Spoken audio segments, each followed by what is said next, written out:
"It's bigger than the one you caught," yelled Mark. "Some rainbow," Uncle agreed.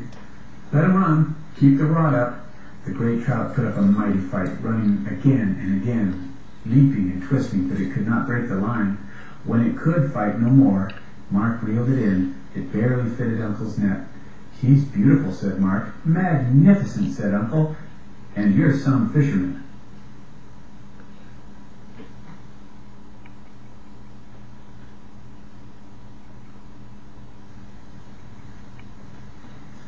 Mark sat down to admire his prize. "Can I keep it?" he asked finally.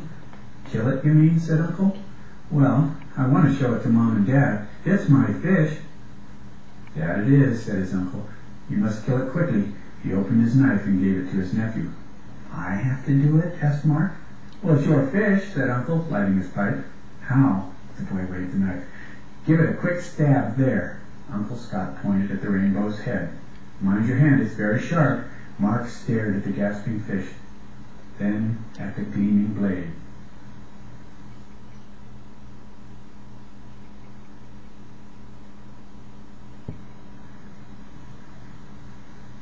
The knife dropped from Mark's hand with a loud clatter.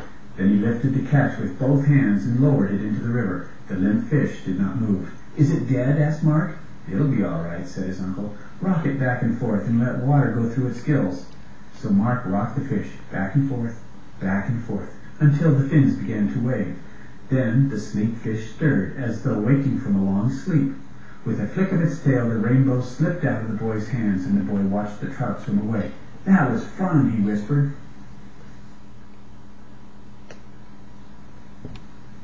"So what's the use of fishing if you don't keep any fish?" Uncle Scott asked. "Oh, it's good to leave the river the way I found it," said Mark. "Besides, I might catch a mermaid someday." "That's my man," Uncle said, laughing. "Just for that, I'm going to build you a rod." "A rod like yours?" shouted Mark. "Exactly like mine, with your name on it," said Uncle. Just then they heard someone talking quite nearby. "Sounds like a woman," Uncle Scott said. "Maybe that was your mermaid." They looked upstream and saw a house. All the windows were lit except Mark's. It was still open, and his mother's voice came drifting out of it. "I've kept you out long enough," Uncle Scott said, and took the oars.